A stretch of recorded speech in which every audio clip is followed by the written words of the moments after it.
Mpendwa mtazamaji, siku ya Alhamisi, karibu katika tafakari ya neno la Mwenyezi Mungu.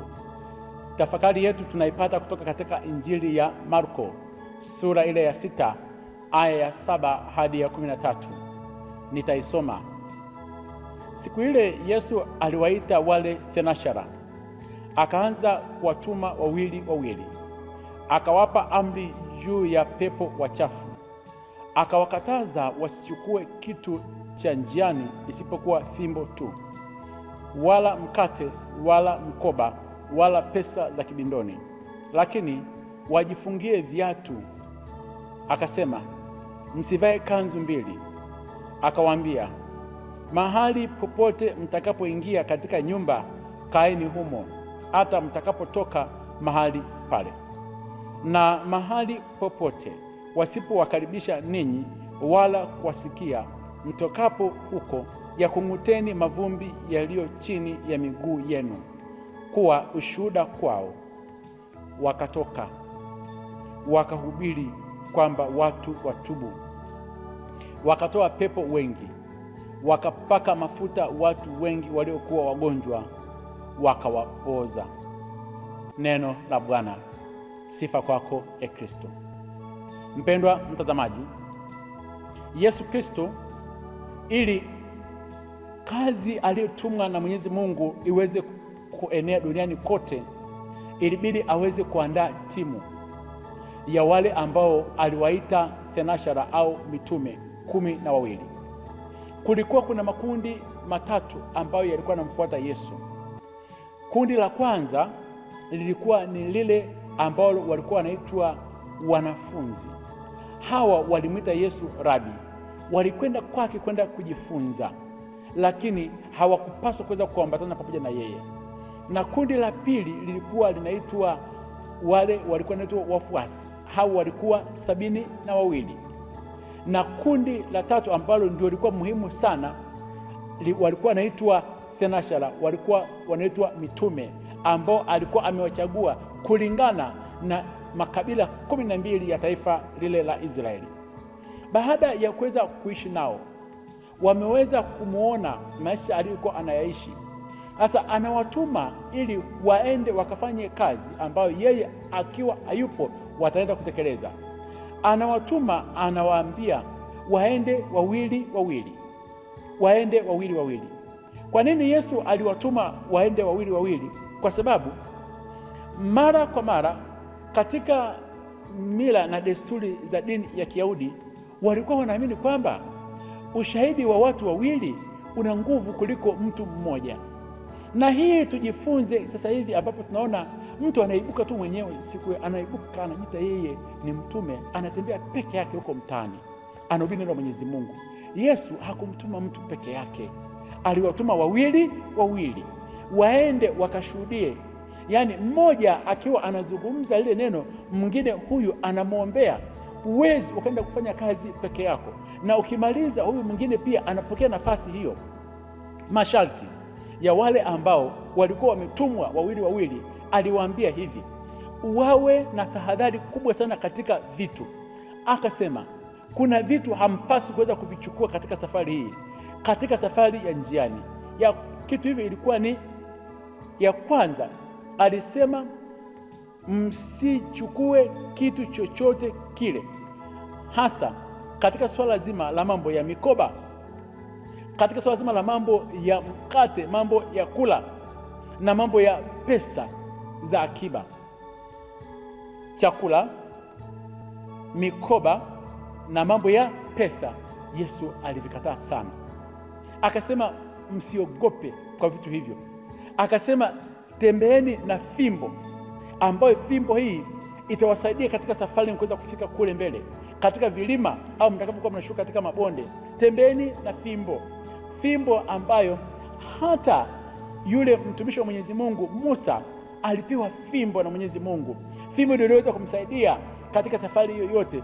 Fimbo maana yake ni mamlaka, akapewa, wakaambiwa watembee na fimbo. Vingine katika swala zima la vyakula, mikoba ambayo kila Mwisraeli alikuwa anapaswa kuwa na mkoba, hasa makuhani wanavyotembea katika nyumba za watu walikuwa wanapewa akiba wanao kwenye mikoba, akasema msije mkatembea nayo wala fedha. Tumuombe Mwenyezi Mungu sana atutie nguvu katika nyakati hizi. Vitu ambavyo Yesu Kristo alikuwa amevikataa, sasa hivi wale wote ambao wanaotumwa, wanaosema kwamba wao ni watumishi wa Mwenyezi Mungu, tunaojiita kama ni watumishi wa Mwenyezi Mungu, ndio tumevishikilia, tumeving'ang'ania pesa, mikoba, akiba zetu.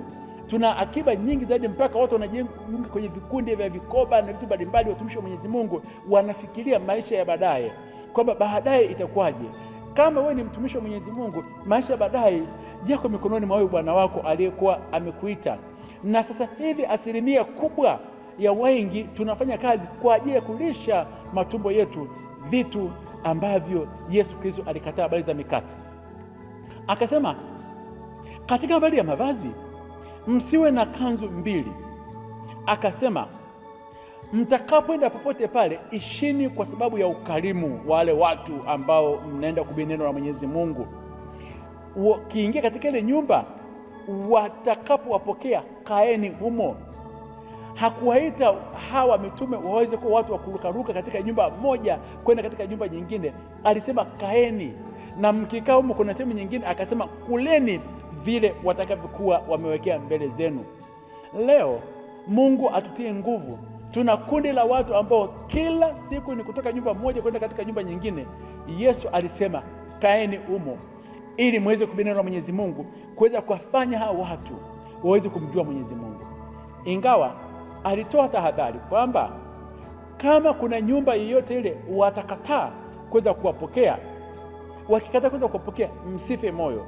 Akatumia kanuni ambayo walikuwa wanatumia Wayahudi, kwamba kama kuna mtu yeyote yule ambaye ni Myahudi ametoka katika nchi ya mataifa huko, anapokuja katika nchi ile ya Israeli, nchi takatifu, akung'ute mavumbi yote, yani mavumbi ya watu wa mataifa yasije yakaingia katika nchi takatifu. Na baadaye wakasema kama kuna mtu wa mataifa anakuja pia katika nchi takatifu, sharti la kwanza akung'ute mavumbi yote, mauchafu yote yabakie huko, anavyoingia katika nchi takatifu aingie akiwa safi. Hivyo basi katika lugha hiyo Yesu anawaambia kama mtakataliwa, kung'uteni mavumbi yote ambayo mmechukua katika ile nyumba mlikuwa mmeingia, yasije yakaenda nje, ili uweze kuwa ushuhuda kwao. Na katika hali hiyo ni onyo kwa Yesu, kwa wale watu wote ambao wamekuwa wakikataa watumishi wa Mwenyezi Mungu. Kuna kipindi padri anaweza akatoka kwenda kubariki nyumba, mtu anakataa, anafunga milango, anakimbia, hataki padri aje abariki nyumba. Au padri anapokuja kubariki nyumba, kuna vyumba vingine ambavyo huwa havifunguliwi. Unamkuta huyu mwenyeji anasingizia kwamba chumba hiki ufunguo umepotea. Kumbe kuna vitu ambavyo hataki huyu padri aweze kuingia katika ile nyumba. Mnakataa watumishi wa Mungu wasiingie katika nyumba, lakini kuna watu wengine wanaingia katika nyumba. Huo utakuwa ni ushuhuda kwenu. Mitume walipotembea katika shule hii ya Yesu na masharti haya ya Yesu, ambapo ujumbe wao mkubwa ulikuwa kuwaambia watu watubu. Watu walipotubu, watu walipoingia katika toba, watu walipoingia kuweza kufanya mabadiliko ya mioyo, ndipo hawa watu wakapata uponyaji mkubwa sana.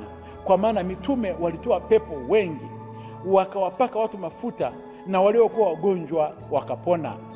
Kwa nini sisi nyakati hizi tunahangaika sana katika swala zima la kushughulika na mapepo na magonjwa na watu wengine? Ni kwa sababu kuna baadhi ya mambo ya masharti makubwa ya Bwana wetu Yesu Kristo ambayo ameyatoa, tumeyaacha, na tumeacha, tumeshikilia mambo mengine. Ndio maana tunahangaika katika swala zima la kuweza kuwahudumia watu. Tukidumu katika yale ambayo Yesu Kristo alikuwa ametuagiza, tukidumu katika masharti ya thenashara, magonjwa na watu wenye shida, watu ambao wanahitaji huruma Mwenyezi Mungu watapata msaada, na duniani patoka ni mahali pazuri pa kuishi. Akubariki na kulinda Mungu Mwenyezi, Baba na Mwana na Roho Mtakatifu. Amina.